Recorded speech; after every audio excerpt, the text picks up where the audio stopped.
Good afternoon. Today is September 7th, 2023.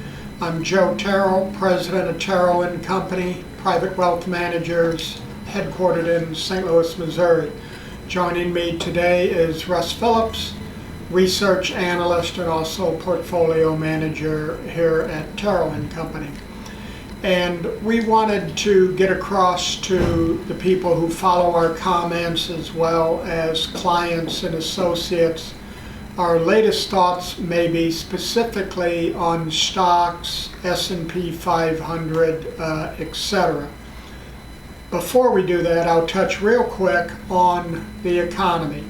Not a lot of things different on the economy since the last time we did a video, and even the last couple of months. The economy continues to chug along. There's no obvious signs of a recession anywhere in the future, and this leads us to believe interest rates will stay higher for longer. Inflation that looked like it might be coming down, we feel is a long way from being solved as a problem, as we now see oil prices back to $90 a barrel, and we see labor costs going up all over the country. The latest round will be the United Automobile Workers. They just this afternoon turned down a 16% pay raise offer. That certainly will not keep them up with what's happened with inflation.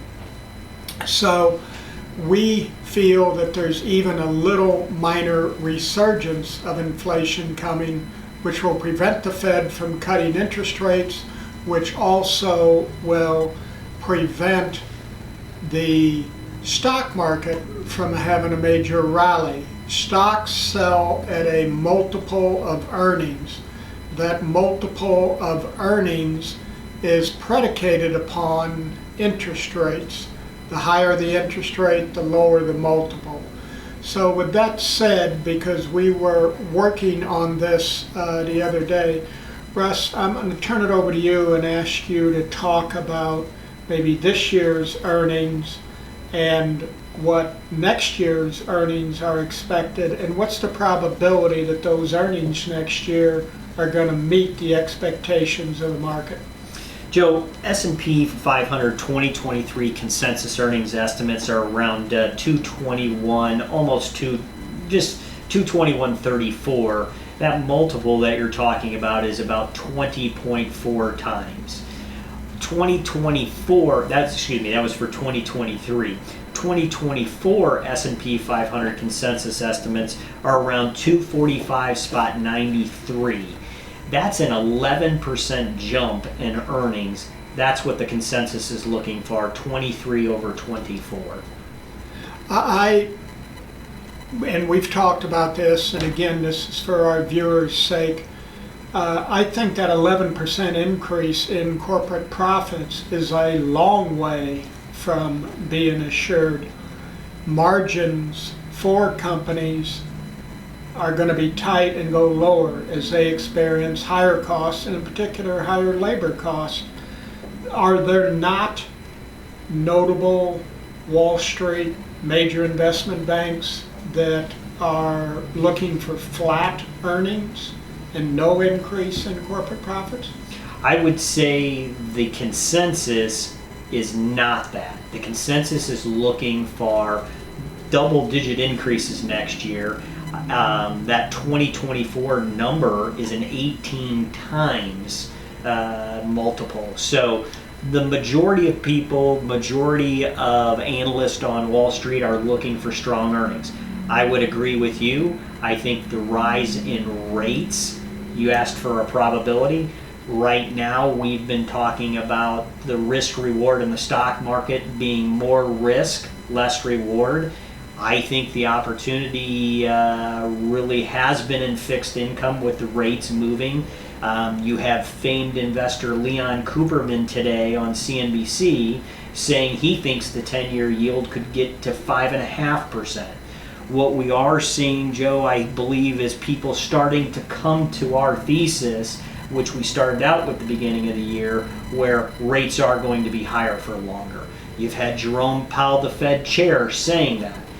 We just need the market to start believing it. If the market believes it, then rates staying higher for longer means that multiple won't be 20 times, maybe not even 18 times, maybe it could be more 14 to 16 times, and it probably most likely won't be 246 in earnings for 2024.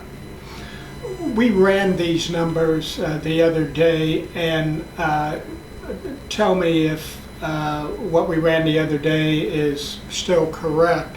If we do get an 11% increase in corporate profits, and if the 10-year yield doesn't go up anymore, and if the multiple stays high for stocks, the S&P next year would maybe rally 500 points. Correct. Let's talk about the opposite. If we do not get that increase in earnings, if Leon Cooperman is right and interest rates go higher and multiples go lower, how far would that S&P 500 fall?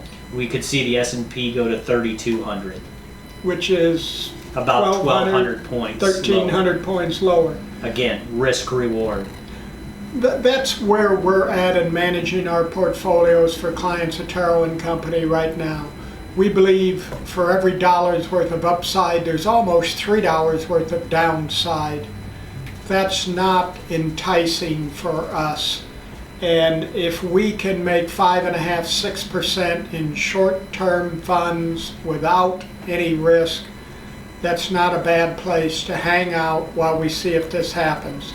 With the one caveat being, with this being tax loss season, with this being the end of fiscal years for mutual funds and hedge funds and such things coming up, we're really seeing a divergence here of stocks that are down this year are going much lower. As we've said all along, there could be some opportunities there as some of these funds sell these stocks not because of the fundamentals or the technical aspects of it, mainly because they don't want to show they got a loser in their portfolio. Fair statement? Right, and that has us sharpening our pencil, looking for ideas. Names such as Disney might be an example of a name you see in a portfolio for us.